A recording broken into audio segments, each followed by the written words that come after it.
Labrīt un sveicu jūs šajā sestdienā.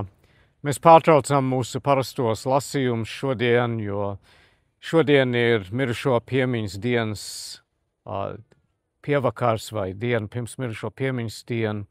Un tādēļ es atrodos šodien mūsu latviešu kapos, kur mēs kādreiz rīkojam šajā dienā svecīšu vakaru, bet tagad nav vairs iespējams to darīt. Bet šodien svētbrīdis nāk šeit, pieminot visus mūsu mīļos, kas mūžībā ir aizgājuši. Un tajā sakarībā es gribētu jūs mierināt ar Dieva vārdu no 1. vēstules Tesaloniķiešiem, 4. nodaļas sākot ar 13. pantu. Mēs negribam, ka jūs, brāļi, būtu neziņā par aizmigušajiem un skumtu tāpat kā pārējie, kas ir bez cerības. Mēs ticam, ka Jēzus ir miris un augšām cēlies. Tāpēc arī Dievs tos, kas Jēzu žēlistībā aizmiguši, augšām cels līdz ar viņu. Pēc kunga vārda mēs jums apgalvojam, ka mēs, kas līdz kunga atnākšanai vēl būsim palikuši dzīvi, neaizteiksimies priekšā jau aizmigušajiem. Pats kungs skaņot pavēlēja, erceņģa balsi un Dieva taurei, nokāps no debesīm, un nomirušie Kristū būs pirmie, kas augšām celsies.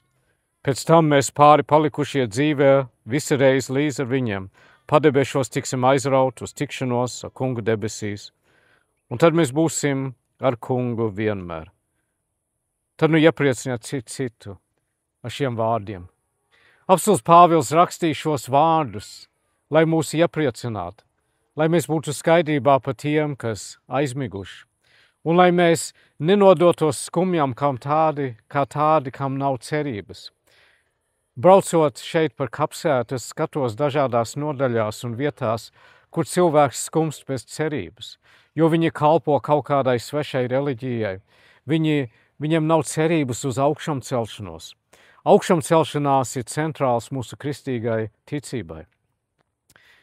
3. dienā pēc krusta nāves Jēzus augšām cēlās no mirušajiem, un viņš salauzis bija grēku un nāves varu. Un viņš sacīja, es esmu augšām celšanās un dzīvība, kas man tic dzīvos, jebšu tas mirtu, un ik viens, kas dzīvo un tic man, nemirs ne mūžam. Ja mēs ticam uz viņu, mums ir šī drošā cerība, ka vienu dienu visi šie kapi, kas man aiz muguras, atvērsies, un tie, kas ticībā uz Kristu ir miruši, tiks augšām celt. Un ja mēs vēl būsim dzīvi tādā mirklī, kad Jēzus atgriežas, tad arī mēs piedzīvosim nāvi un augšām celšanos, Pāvils raksta citā vietā, acu mirklī. Un mēs būsim aizvesti projām, kopā ar to kungu būt vienmēr. Tā, mīļie draugi, ir mūsu drošā un īstā cerība. Tas krusts man aiz muguras jums atgādina Jēzus krusta nāvi, un viņš mira, lai mums būtu šī drošā cerība. Un jā, mēs pieminam mūsu mīļos, kas te atdusās un atdusās vienalga kurā vietā. Bet tos, kas Kristū ir aizmiguši, tie tiks augšām celt uz jaunu dzīvību, un mēs būsim kopā ar to kungu vienmēr. Tādēļ lietojot Pāvila vārdus, ieprieciniet citu ar šiem vārdiem. Un es ceru, ka jūs būsiet kopā ar mani rītā mirušo piemiņas dievkalpojumā, kad noslēdzam šo baznīcas gadu. Dārgais un mīļais debes Tēvs, pateicamies Tev, ka mēs varam skumt, bet ar cerību, bez izmisuma, bez bailēm. Mēs varam droši skatīt nāvi acīs un sacīt, nāvi, tu esi aprītu uzvarā. Kur nāvi tavs dzelons? Kungs, paldies par to. Paldies, ka tu salauz grēku un nāves varu.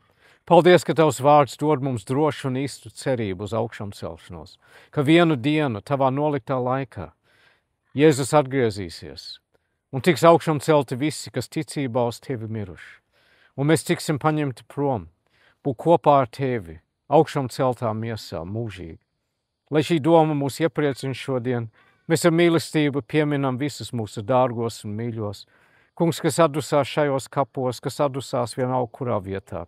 Mēs pateicamies par viņiem, mēs pieminam viņus ar mīlestību. Un mēs pateicamies, Kungs, ka tu dodi mums cerību, ka reiz būsim atkal kopā, tavi bērni. Tādēļ palīdz mums, lai mēs turamies pie īstās patiesās ticības, lai mēs turamies pie tava krusta un tava krusta vien, jo tur tikai vien ir mūsu pestīšana.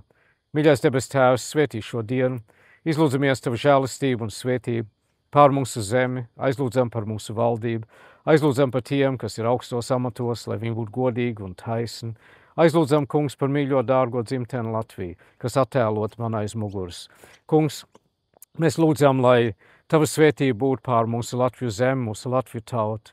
Pasarg mūs no elku kalpībām, pasarg mūs no iedomības, palīdz mums pazemoties Tavā priekšā, staigāt Tavā gaismā.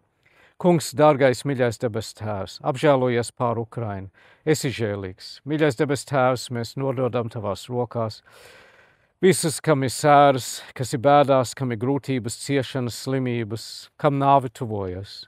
Mīļais debes Tēvs, mēs aizlūdzam par pazudušam dvēselēm un lūdzam, kungs, par tiem, lai viņi atgriežās pie Tevis, pirms nav par vēlu. Dārgais, mīļais pestītāji, Tavās rokās ir viss. Paldies, ka Tu mūs tik ļoti mīli. Paldies, ka Tu izlēji savus asins mūsu dēļ. Palīdz mums būt gaismu, kas spīd. Un palīdz, kungs, mums vienmēr būt arī dzīvai liecībai, ka mēs ticam dzīvājam kungam un ka mēs gaidām uz augšām celšanos. Paldies par visu. Un tagad mēs apvienojam mūsu lūgšanas kopā, lūgdami mūsu Tēvs debesīs. Svētīts, lai top Tavs vārds, lai nāk Tava valstība, Tavs prāts, lai notiek kā debesīs, tā arī virs zemes. Mūsu dienascho maizi dod mums šodien. Piedod mums mūsu parādus, kā arī mēs piedodam saviem parādniekiem.